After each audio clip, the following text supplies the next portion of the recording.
ప్రభుత్వ వైద్య శాఖల్లో కాంట్రాక్ట్ ప్రాతిపదికన పనిచేస్తున్న సాఫ్ట్ నర్సులు, స్టాఫ్ నర్సులు, పారామెడికల్ సిబ్బంది, ల్యాబ్ టెక్నీషియన్లు తమ డిమాండ్లు సాధన కోసం నిరసన బాటపట్టారు.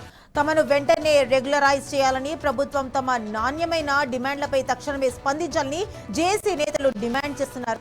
రెగ్యులరైజేషన్ ప్రక్రియ పూర్తయ్యే వరకు కాంట్రాక్టు ఉద్యోగులకు 100% గ్రాస్ వేతనం చెల్లించాలని, పరస్పర అంగీకారంతో బదిలీలకు అవకాశం కల్పించాలని వారు కోరుతున్నారు.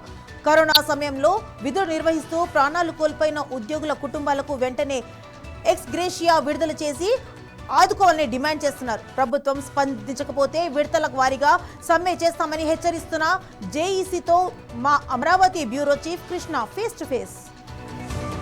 2 ఏళ్లు పై దాటినా కూడా మొన్న చూసుకుంటే ఏపీ జేఏసీ దాంతోపాటు అమరావతి ఉద్యోగులంతా కూడా ధర్నాకి పిలుపునివ్వడం పరిస్థితి చూస్తాం. నిన్న చూస్తే కూడా ఏదైతే జూనియర్ డాక్టర్ అంతా కూడా రోడ్డు ఎక్కిన పరిస్థితి కనపడుతుంది. ఈ రోజు ఏదైతే మెడికల్ డిపార్ట్మెంట్లో పనిచేసేటువంటి పారాలీగల్ ఏదైతే వాలంటీర్ సర్వీసెస్ ఏదైతే ఉందో ఆ ఉద్యోగులంతా కూడా వారి యొక్క కాంట్రాక్ట్ని రెగ్యులరైజ్ చేయాలంటూ కూడా ఈ రోజు అయితే ధర్నాకి ఇవ్వటం అయితే చూస్తానో, వారి కార్యాచరణ కూడా ప్రకటించబోతున్నాం త్వరలో అంటూ కూడా రాష్ట్ర ప్రభుత్వానికి అల్టిమేటం జారీ చేయబోతున్నారు. అసలు వారి యొక్క ప్రధాన డిమాండ్లు ఏంటి అనేక విషయాలు తెలుసుకునే ప్రయత్నం చేద్దాం. మేడం నమస్కారం.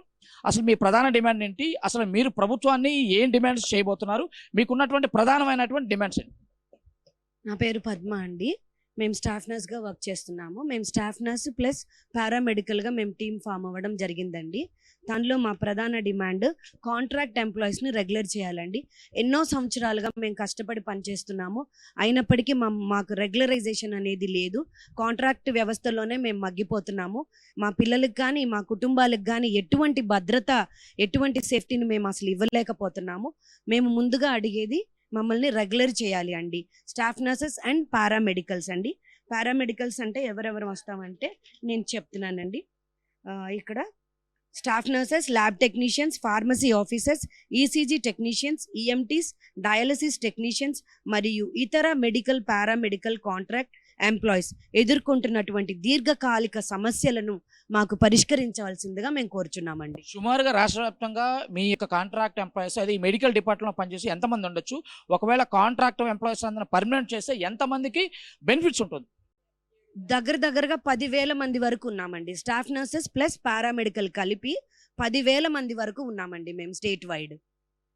సార్ మీరు చెప్పండి, మీ ప్రధానమైన డిమాండ్స్ ఏంటి? మీరు యొక్క ఏదైతే స్ట్రైక్ కూడా ఏదైతే ప్రభుత్వానికి నోటీస్ ఇవ్వాలని చెప్పి కూడా ఆలోచిస్తున్నారు, ఎప్పటి నుంచి ఇవ్వబోతున్నారు? వాటికి ఏమైనా విడతల వారీగా ఏమన్నా ప్రణాళికాబద్ధంగా మీరు ఏమైనా ప్లాన్ చేస్తున్నారు?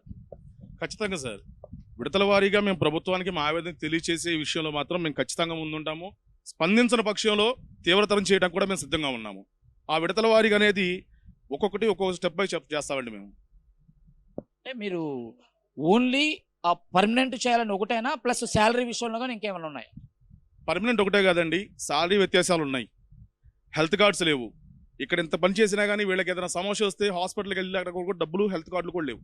సరిపడా జీతాలు లేవు, పిఎఫ్ లేదు, ఈఎస్ఐ లేదు, హెల్త్ కార్డ్స్ లేవు. ఈ సమస్యలుండి ఎన్నో ప్రమాదకరమైన కరోనా లాంటి విపత్తులో కూడా వీళ్ళు ఫ్రంట్ వారియర్గా ఉండి పనిచేశారు కదా. వీళ్ళు చనిపోతే దిక్కెవరండి? మరి ఇంత ఘోరంగా ప్రభుత్వాలు ఉన్నాయి. అంటే ప్రజలకు వైద్యం చేసి ప్రజలను బతికించే వాళ్ళకే బ్రతుకు తెరువు లేకుండా చేస్తున్నారు ఈ ప్రభుత్వాలు. చూస్తున్నాం కదా, ప్రధానంగా ఏదైతే ఫ్రంట్ వారియర్లుగా ఉండి దాదాపుగా కరోనా కష్టకాలంలో కూడా ప్రజలకు ప్రాణాలు కల్పించిన మాకే ఈరోజు రక్షణ లేకుండా పోయింది.